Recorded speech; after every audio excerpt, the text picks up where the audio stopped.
Genius by Mark Richard. Genius thinks his big belly fits Carol's lumbar the way the Gulf Stream runs hot and close up the back spinal curve of the Carolina coast. Genius thinks Carol is the hot semi-tropics, and he is the gist-like filament of sun-broiled current running snug inshore. Genius pretends the air in his lungs is the southeast trades that blow the Gulf Stream into the beach, turning water toe clear, neck deep. Genius likes to dog paddle past the clear breaking waves to where the bottlenose dolphins play. Fish drunk and curious, the dolphins slap happy against Genius's big belly before arcing out to sea in the stream. Genius is waking fat and happy until he kicks off the top sheet and sees it is not Carol, the semi-tropics. Instead of Carol, the semi-tropics, he has Barbara, the front desk clerk. Genius can't think beyond mud flats at low tide when he looks at Barbara from the front desk. Genius goes out on the balcony of his room in the motel where Barbara works and hands his big belly up on the balcony railing. The real Gulf Stream looks like cut gray ribbon out past the breakers, and Genius is down-spirited. I have deceived myself again in my sleep, says Genius to himself. It down-spirits me to think I am not the Gulf Stream. Genius holds his big belly in both hands and squeezes it like he wants to shoot something out of his belly button. A big belly takes energy away from even being floatsome today, he thinks. Genius goes back into his motel room to consider mud flats at low tide. The last time Genius saw any part of Carol was when her fist came rushing up to his right eye and didn't stop and came right on coming. Genius saw part of her pretty pastel Easter skirt as he flipped over the railing on his way to the sidewalk, but Genius doesn't think that counts. It was Easter, and they had been to the Easter parade. Carol had on her new pretty pastel skirt and the round straw Easter bonnet Genius had driven all the way to Williamsburg to get. The round straw Easter hat had a blue silk sash that matched Carol's eyes. After Carol had punched Genius out and he sat leaning against the gutter curb, feeling skin puff out from his cheek, Genius saw the round straw Easter hat with the sash that matched Carol's eyes sail over his head like a frisbee. It sailed over his head and out into the street where it got run over flat by a car full of people who had come to see the Easter parade and were now going home. The lifeguard on the beach is waving a red flag that matches his red lifeguard swim trunks. He is waving the flag and blowing a whistle for Genius to come in from so far out. Genius is floating on his back, out past the breakers, out even farther than the good swimmers go. Genius floats and watches the lifeguard wave the red flag from his lifeguard stand.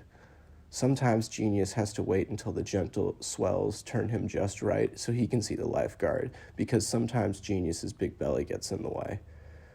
If Genius works his hands like flippers back and forth, it looks like the lifeguard is moving back and forth behind a big, hairy hill.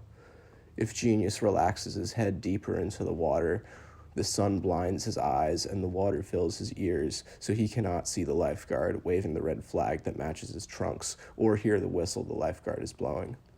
He won't come out after me, thinks Genius. I've lived on the beach a very long time. Here is a list of things Carol has thrown at Genius. A sneaker with a toe full of sand in it, a coffee cup with a crescent of coffee in it, a raisin box with half a box of raisins in it, and a picture of Genius holding a young girl under red and green plastic lanterns strung beside a pool. All of the things Carol has thrown at Genius have hit him in the face. The picture of Genius holding the young girl beside the pool, Carol had to throw at Genius's face over and over because Genius was asleep. While Genius was asleep was always when Carol looked through his stuff and read his mail. When she found the picture of Genius holding the young girl, she had to throw it as hard as she could on Genius's face over and over again until Genius finally woke up. The southeast trades are blowing the Gulf Stream in, and Genius has a bat kite hung up in a high-voltage wire by the motel. Genius is jerking on the bat kite string, walking up close, then backing away. Barbara from the front desk has said to let her buy him a drink and forget the kite. Some surf Nazis have skateboarded up and are making loud zap and sizzle sounds with their teeth and tongues. A police cruiser slows by. sees it's just Genius, and then speeds up to run over a cat. Genius pulls on the string to the bat kite hung up in the high-voltage wires until the string breaks and white ribbons itself over a row of tourist cars parked in the motel parking lot. Genius winds in the string over the cars that the surf Nazis check for dashboard change. From the bar in the motel, Genius drinks a drink and watches the Gulf Stream blow in on the southeast trades. Carol has said over the telephone, there is no chance. Carol has said over the motel telephone, there is no chance, so much that the motel telephone bill is more than the motel room bill.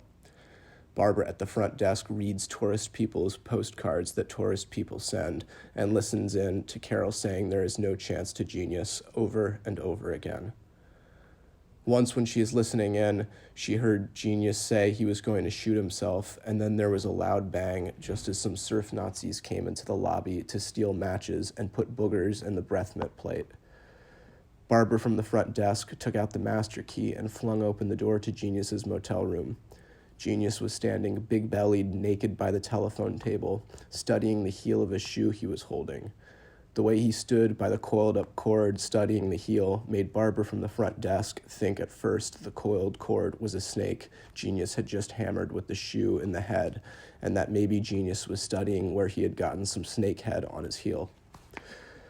When Barbara went back down to the front desk to listen in, Carol had already hung up, and the surf Nazis had cleared out the petty cash drawer and were gone, and so was her purse. When the switchboard rang, it was Genius who asked her to go to Ocean Eddie's seafood buffet, and she went.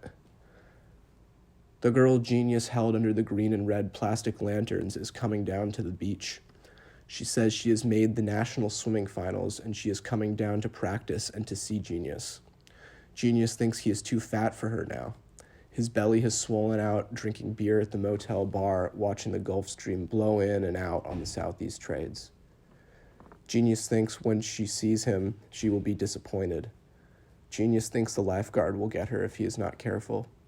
Genius is mad that she is coming down because she is too pretty for him, and he is certain the lifeguard will get her. I'm coming down to the beach to practice and to see you, because I like you, says the girl Genius held under the green and red plastic lanterns. Genius is mad hanging up the telephone, and Barbara, the front desk clerk, is unplugging her headset from listening in, and she is mad too. Carol and the reason there is no chance come down to the beach.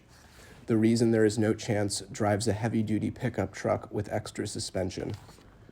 The doors on the heavy-duty pickup say Mr. Tire. In the back of the truck, there are brand new tires and retreads chained around canisters of compressed air. Carol and this reason there is no chance go out to Jungle Acres putt-putt, and Genius hides behind the black plaster gorilla near the 12th hole. Genius wants to page Mr. Tire over the intercom that is playing rock and roll. He wants to page Mr. Tire away from where Carol is bent over a short adult putter. If he can get Mr. Tire paged away, he wants to break through the transplanted tropical reeds dying in the semi-tropics at Jungle Acres and say, "Mrs. Tire, I presume." Then Genius will fend off Mr. Tire with the short adult Jungle Acres putter. But Mr. Tire putts holes in one on the front 9 and birdies the 10th, so Genius gender checks the black plaster gorilla he's hunkered by and decides to go home. The girl Genius held under the green and red plastic lanterns comes to the beach and shucks her clothes in Genius's motel room. In her bag are 11 bathing suits. Genius watches her swim from the boardwalk. He can hardly keep up walking along the boardwalk with her swimming in the surf against the current. She breaks, splits in the rip curls, and shimmers through faces of breakers. The lifeguards wave red flags that match their swim trunks and blow their whistles, but they see they could never catch her. Her feet are long because she is tall, and her long feet slap the water when she turns, like the tail of a bottlenose dolphin. When she wades out and drips water over Genius's big belly, she is not even winded. I felt the water go clean and warm just past the breakers, she says. They were big shapes moving deep under me, but I wasn't afraid. The Gulf Stream, thinks Genius. By dawn, Genius has crept out of his room, leaving the young girl sleeping. Barbara at the front desk is face down in a pizza takeout box.